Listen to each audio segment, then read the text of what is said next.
Okay, so apparently the last section of the Hasan clip got cut out, um, which is really annoying. But I think it was just like 2 minutes more for me to review. Basically, my conclusion of that was that he tried to weasel his way out of everything. He had zero integrity, zero ability to just even go, yeah, you know what, maybe I shouldn't have leapt to conclusions. But he gave these like politician answers to try and evade Piers. Obviously, Hassan's not skilled in or experienced enough to like go up against a highly experienced journalist who's going to constantly pull him back to the point. I think he made a fool of himself in a lot of ways. Not a complete fool. I'm not going to be fair. Uh, I think Piers was treating him like a little bit with kid gloves, but no, that's not true. He gave him quite a good grilling, but he was doing it in I think Hassan. You know, I mean, I just don't think he did a good job there. Anyway, now we're watching the Biden shit. I come to Israel with a single message. You're not alone. You are not alone. As long as the United States stands, and we will stand forever, we'll not let you ever be alone. Most importantly, I know the recent terrorist assault on the people of this nation has left a deep, deep wound. More than 1,300 innocent Israelis killed, including at least 31 American citizens by the terrorist group Hamas. Hundreds of young people at a music festival. The festival was for peace, gunned down as they ran for their lives. Scores of innocents from... So people justifying that on the day. I think that in a way was kind of one of them. Like, oh, you don't understand the level of suffering, blah, blah, blah. And you remember Frogan saying, this is what revolution looks like. I mean, it was horrific. Again, I've said it a trillion times. I just wish the people could have a consistent position on that and go, okay, I'm against war crimes. I'm against killing civilians. What Hamas did was horrific. When Israel's bombing buildings, killing thousands of civilians, that's horrific. I condemn both because I am against killing innocent civilians. But apparently online, that is impossible. And most of the online lefties were all basically justifying Hamas. And a lot of the rightoids, like Ben Shapiro, were calling for Gaza to be flattened. So, fucking shit. Oh, to be fair, because given the justifications of anti-Semitism, I've started to become even more annoyed with the leftoids on this. Because I expect better from them. And I'm just like, I mean, you don't just because I'm Jewish and it's against me, but it's just that you expect they're the people. These are the people who, when you're like, if you were like, oh yeah, people of color, it's BIPOC, you fiend, you racist, right? Those people are now like, oh come on, yeah, oh what, Jews are scared, oh what, like white people, like oh my god, look at you, you're white and you're in the West, you're safe. And it's like, oh yeah, because that's how racist people view Jews as fellow whites, and I don't believe they've ever done anything bad to us ever.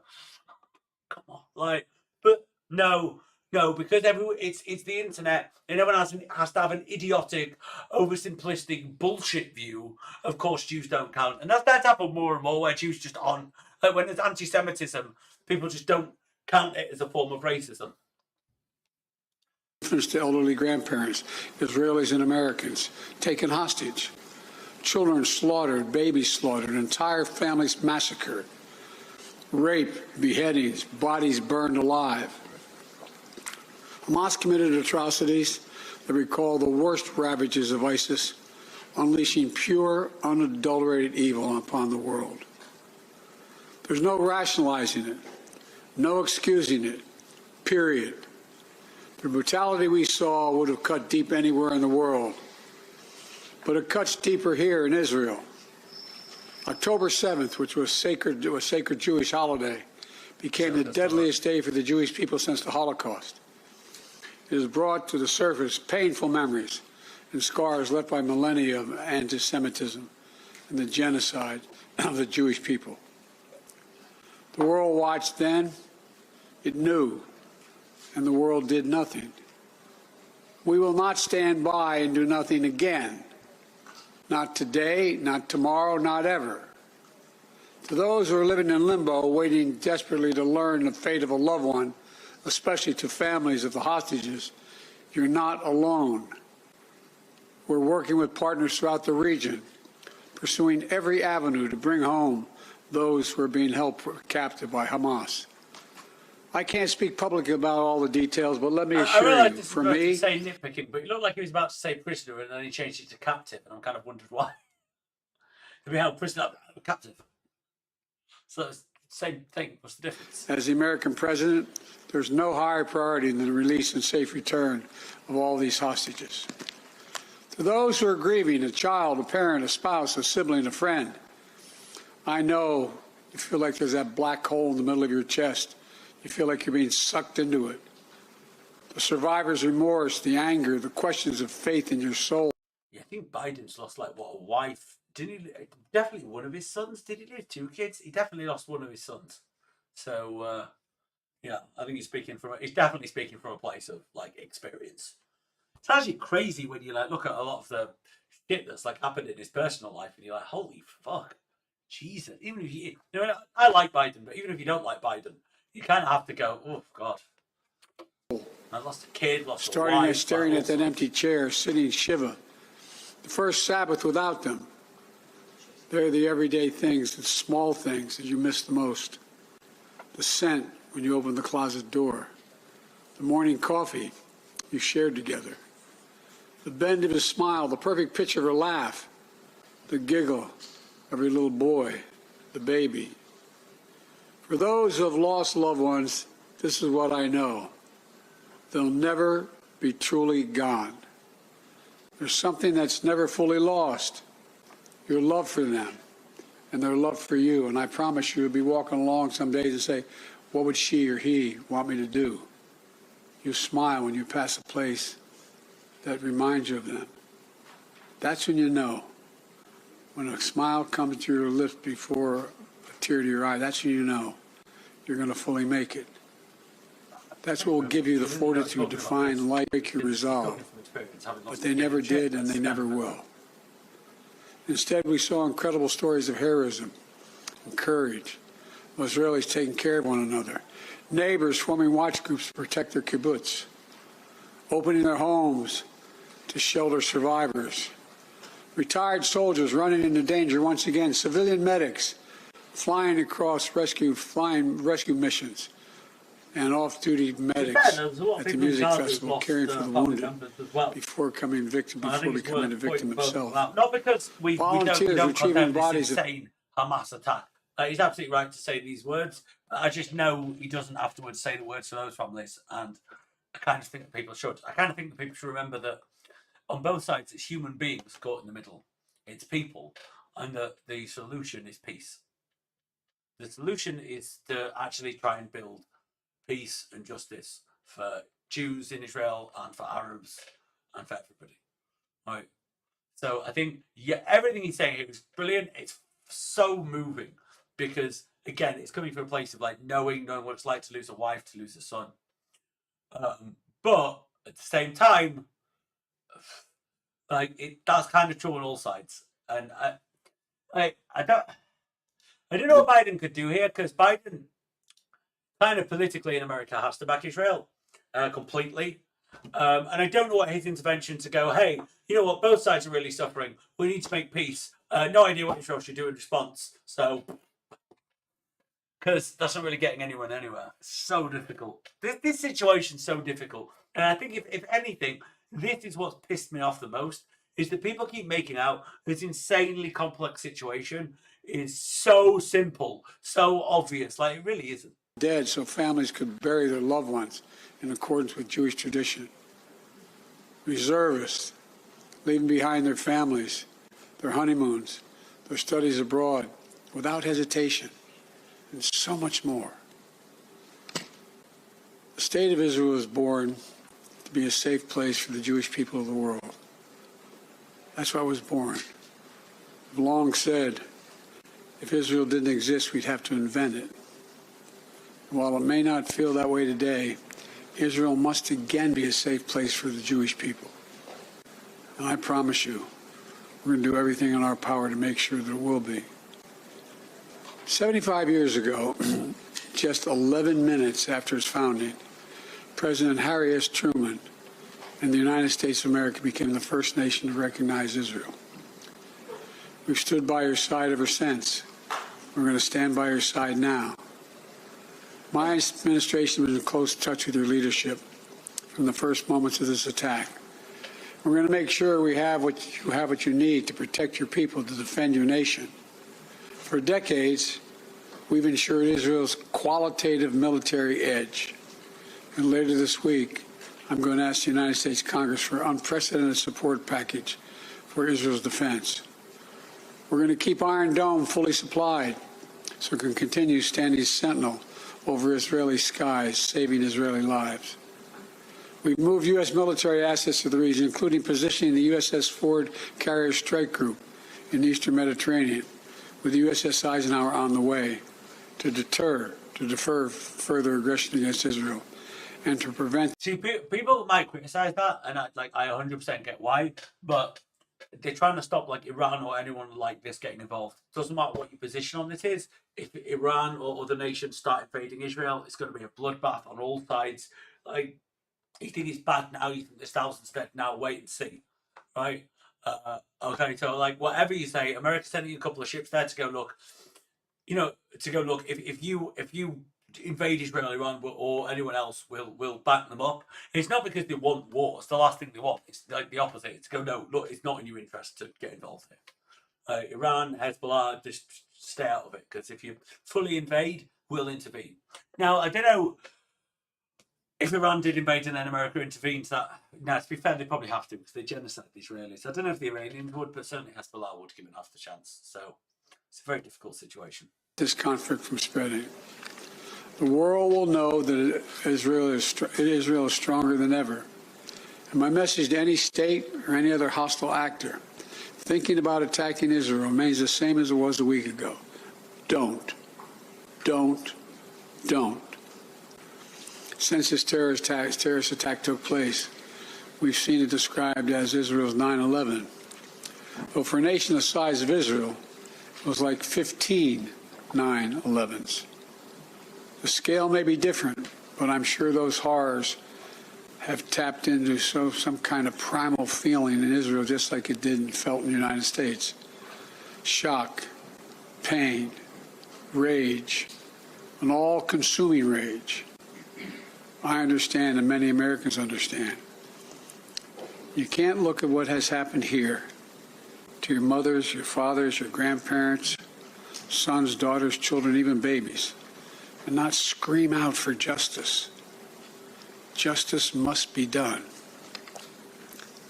But I caution this: while you feel that rage, don't be consumed by it. After 9/11, we were enraged in the United States. While we sought justice and got justice, we also made mistakes. I'm the first U.S. president to visit Israel in time of war. I've made wartime decisions. I know the choices are never clear or easy for the leadership. There's always cost. Hamas does not represent the Palestinian people. Hamas uses innocent families in Gaza as human shields, putting their command centers, their weapons. Biden's being quite clever, because he's issuing a warning, because everyone remembers how berserk America went after 9/11, with the war on terror, with the war in Iraq, with all of that. I think most people agreed, okay, maybe with Afghanistan, but with Iraq and everything, it was complete chaos. They destabilized the whole region. And so Biden is subtly issuing a warning to Israel to say, look, I understand you're angry, but don't do anything crazy and rash, because you will regret it the way we do, which is great advice. The communications tunnels I wish it'd in be a bit more residential striking, areas. but at least it's something that's good. Palestinian people are suffering greatly as well. We mourn the loss of innocent Palestinian lives like the entire world. I was outraged and saddened by the enormous loss of life yesterday in the hospital in Gaza.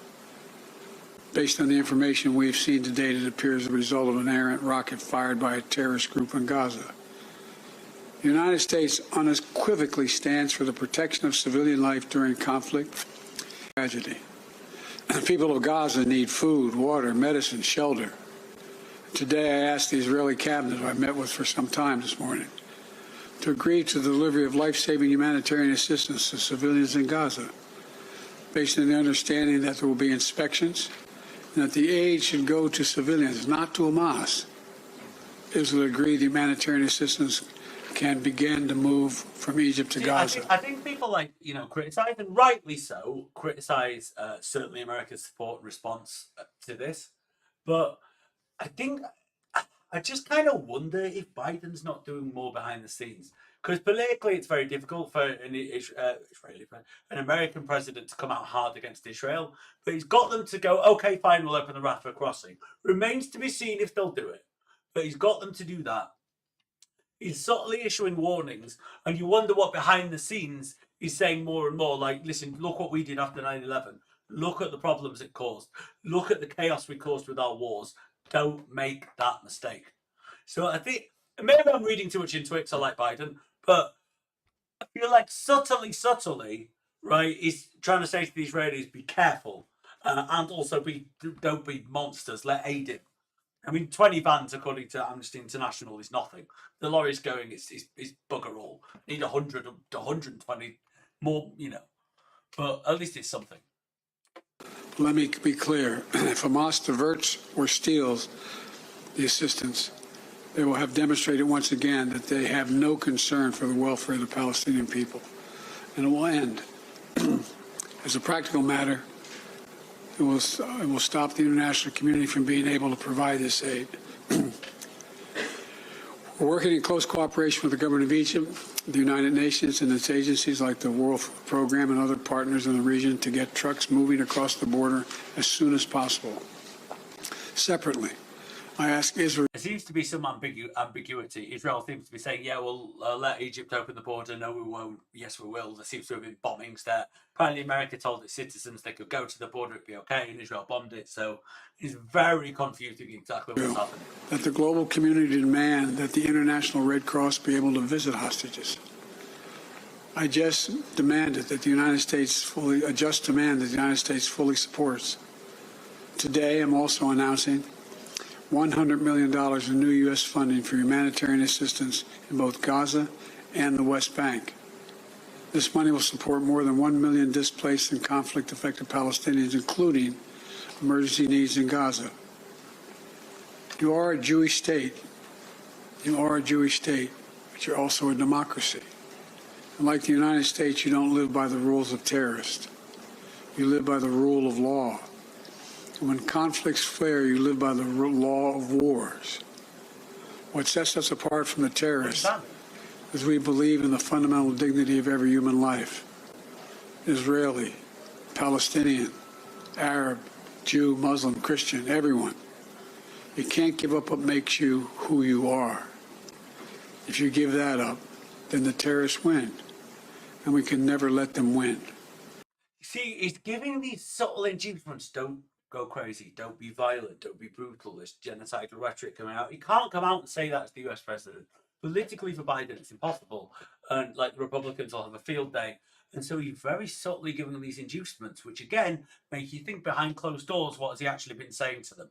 That, yeah, we support you, but don't lose your humanity. Don't go insane and brutalise the Palestinians. And to be fair, I mean, there's about 3,500 dead, so it's not going that well so far.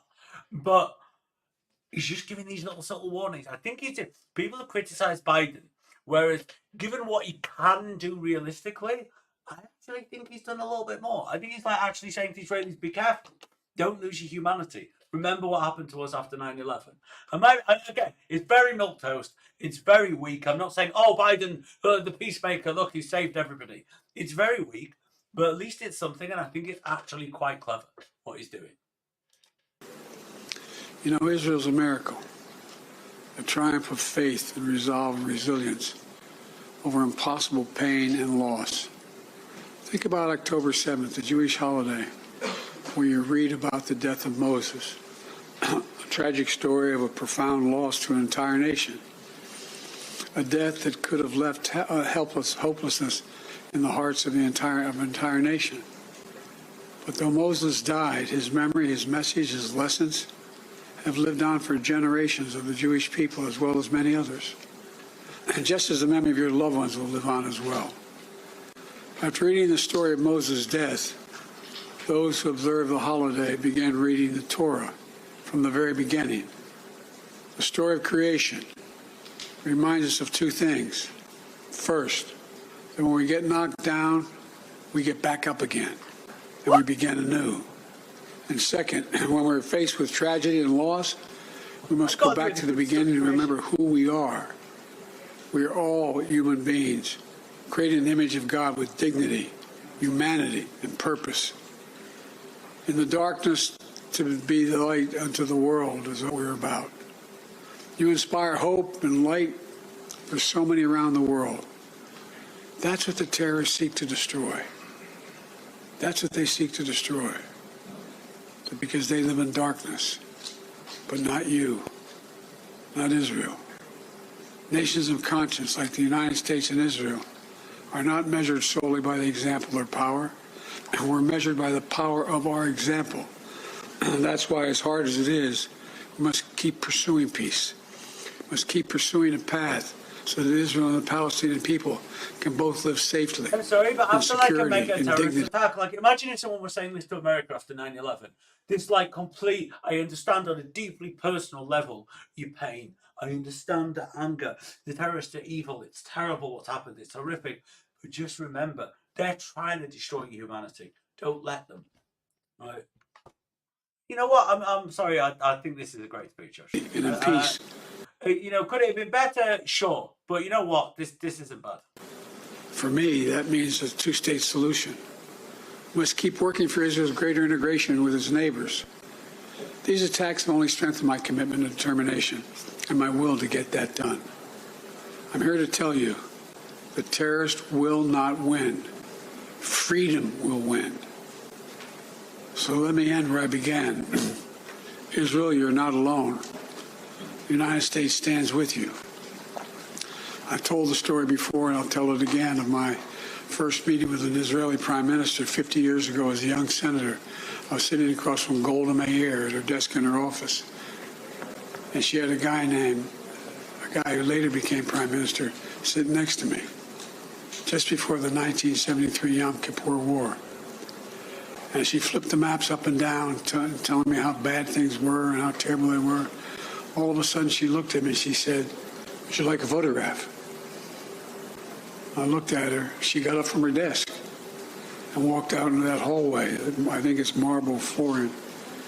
Walked out in the hallway. We walked out, and there were a bunch of photographers standing in front of us. We were standing shoulder to shoulder. And without her looking at me, she said to me, knowing I'd hear her, "Why do you look so worried, Senator Biden?" And I said, "Worried? Like, of course I'm worried." And she looked at me, and she didn't look. She said, "Don't worry, Senator. We Israelis have a secret weapon. We have nowhere else to go." Well, today, I say to all of Israel, the United States isn't going anywhere either. We're going to stand with you. We'll walk beside you in those dark days, and we'll walk beside you in the good days to come. And they will come. As you say in Hebrew, which I'm not going to attempt to do because I'm such a terrible linguist, I'll say it in English. The people of Israel live. The people of Israel live. Israel will be safe, secure, Jewish, and democratic state today, tomorrow, and forever. May God protect all those who work for peace. God save those who are still in harm's way. Thank you very much. Mr. President, what is your red line that would prompt U.S. military involvement in this war?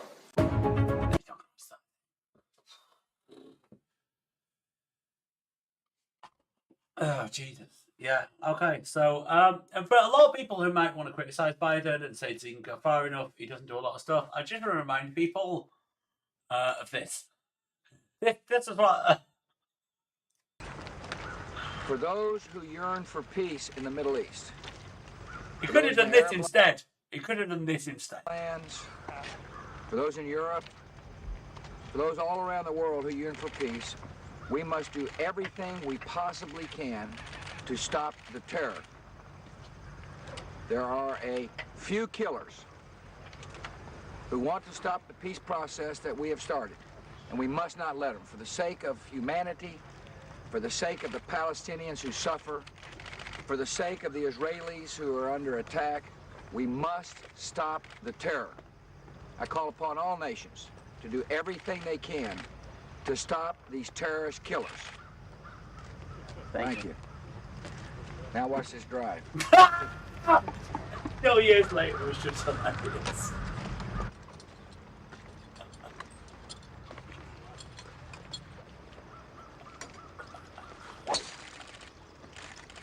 All right, you need another. Our new- Right. Now, is that Trump? Fuck. Now, Biden could have done that.